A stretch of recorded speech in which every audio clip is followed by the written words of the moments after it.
What is the most recognized word in the entire world in any language? The word is Hollywood. People who don't speak a word of English, you say Hollywood, they know that that means movies. There is a magic to this place. Well, I think it's gradually being more modernized, which is once again also unfortunate. Old Hollywood, they should leave it. Old Hollywood. Hollywood is a city with an iconic past. From its film studios came stars like Greta Garbo, Charlie Chaplin, Douglas Fairbanks, Marilyn Monroe, and many others. But Hollywood's beginning, says a local historian, was anything but glamorous. Hollywood was originally going to be called Figwood. As you may or may not know, the city of Los Angeles was actually Los Angeles was actually founded in the 1780s as a little mission called El Pueblo de Nuestra Reina de Los Angeles. We have just recently found out that the exact date is 1901. There was a barn built here. It was not a very important building. It was really just a horse stable built, basically I'm standing on the corner of the building right here. Nothing of note happened here until 1913, when three men came to town entirely by accident. The names of these three men are Jesse Lasky, Cecil B. DeMille, his business partner, you may have heard of Cecil B. DeMille, and Sam Goldwyn. Initially, they chose to do as their first project The Squaw Man. Well, they made their movie. They started principal filming on December 29th, 1913. 6 weeks after they had released their film, they had made back $241,000 on their $16,700 investment. They started, there's just no other way to describe it, they started a stampede of people coming, it was like a new gold rush, to get rich quick in the movies in Los Angeles and in Hollywood. In 1914, when this film was released, there were 4,000 people living in Hollywood.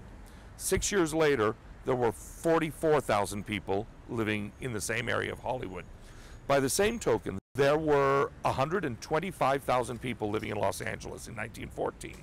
6 years later, we had gone just under 1 million people. George Keel is the operations manager of Hollywood Heritage. He has been working with the organization since the late 1980s. We were formed in the late 1970s during a very bad time for Hollywood as far as losing many of our historic and cultural architectural landmarks, and have had a few losses, had a lot of saves, and we are really the Historical Society of Hollywood. In addition, the Hollywood Chamber of Commerce is also involved in the city's preservation and revitalization. The Chamber is an advocacy organization. We represent the businesses. You have on one side the public sector, our politicians, the public officials at the city, county, state, and federal level. The other side you have the residences, the residents who live in Hollywood. And then in the middle, of course, you have the business community. We all have different interests and different goals and aspirations, and in some cases there's overlap. Every week, Keel conducts a tour of historic landmarks in Hollywood. So much of what exists here will never be seen when you're driving down Hollywood Boulevard in a car. Even when you're walking, you may not know what the significance of a building is, and Hollywood really is a wonderful part of town with hundreds of tiny little hidden nooks and crannies. One building is anything but hidden: Capitol Records. There are many rumors about the meaning behind the design of the building, but according to the building data website Emporis, it is a myth that the architect Welton Beckett designed the building to resemble a stack of records topped with a stylus. Welton Beckett, who was the designer of this building, said that that was nonsense. Nonetheless, it is the very first round office building ever built in America, and that wonderful needle at the top has a flashing light which flashes, you can't see it so much in the daylight, it flashes out the word Hollywood in Morse code as a warning beacon for any kind of low-flying aircraft or low-flying helicopters or anything like that. The Pantages Theater opened in 1930. It was designed in 1929. As you can see, there's nothing like the Pantages for what we call zigzag moderne, which is sort of the first version, the early 1920s or late 1920s version of Art Deco. Later on in the 1930s, it becomes more like streamline Art Moderne. As you can see in this photograph, it was designed to be a movie theater, but this was in 1930 when the movies also commonly had vaudeville acts in between the films. The Hollywood Heritage considers several factors when determining the historic value of a building. There is this survey with these 6 or 7 levels of importance on buildings.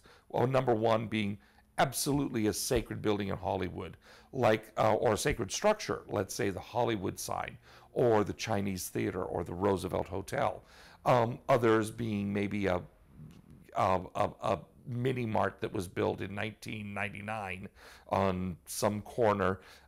Probably that would be not quite a 1, it would be more like a 6 or 7 in historic importance. The Hollywood Chamber of Commerce also uses this testing system, although they consider other factors. LaRon Gubler, the president of the Hollywood Chamber of Commerce, explains what those factors are and stresses that they leave determining the historic value to the experts, who have the expertise to do so.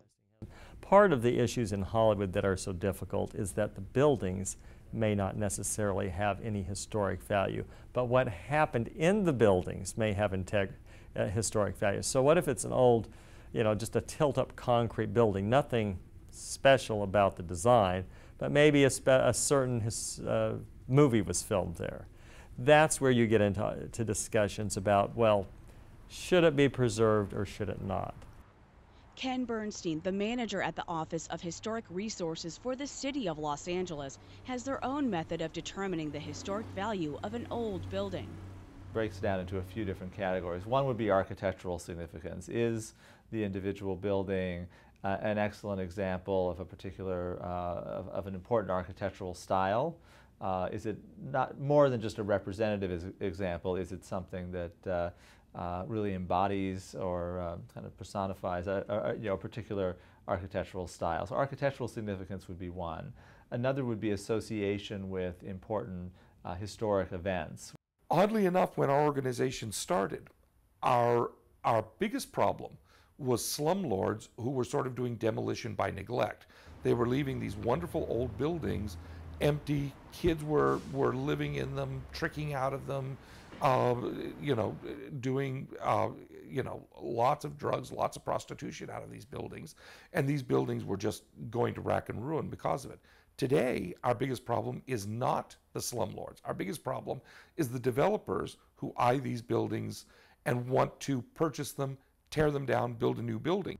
So, if it's that they want to tear down a building, we don't always get involved in that, especially in residential neighborhoods. That's not something we usually get involved with. If it's a commercial building, we might. Generally, most development's been on parking lots. The development of parking lots might be the thing to do for the city, but George Keel says that they have had a negative effect on new residents and tourists. When I got to Hollywood, my excitement, I remember my heart just pounding in my chest. When I was being driven up here by a friend to see Hollywood Boulevard, ooh, it didn't look so good. I knew that when I saw miles of asphalt parking lot, the head shops, the little t-shirt shops, I knew that that was not the Hollywood Boulevard of the golden age of Hollywood. According to the organization Preserve LA's website, the Hillview Apartments were once also home to some famous residents. The Hillview is considered Hollywood's first artist's high-rise. It was founded in 1917 and it was one of Hollywood's only apartment buildings at the time willing to rent to aspiring actors, as most apartment building owners considered them a financial risk. Former big screen residents include Stan Laurel and Charlie Chaplin.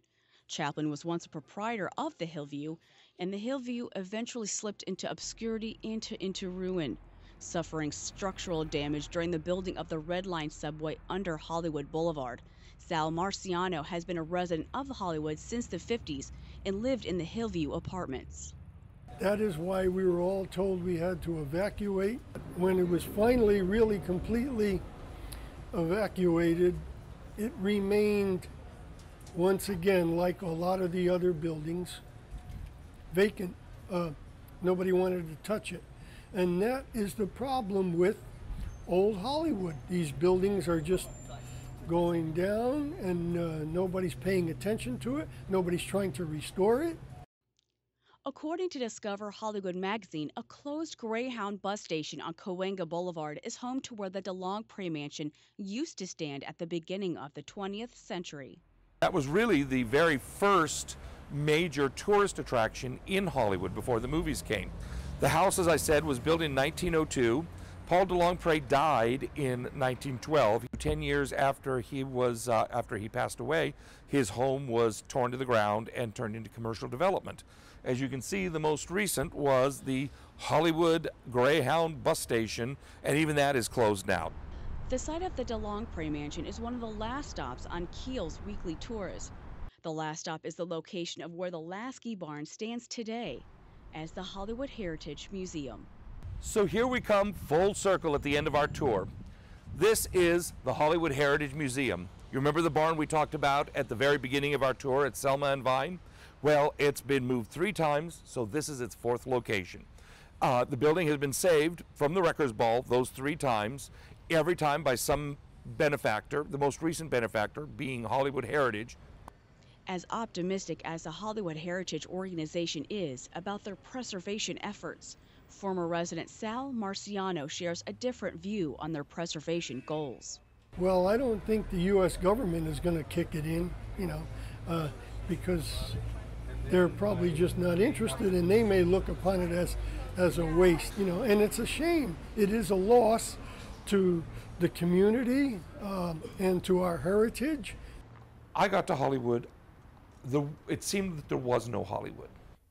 For me, in my personal interpretation, the history of Hollywood and the history of the movie industry is the cultural history of the 20th century.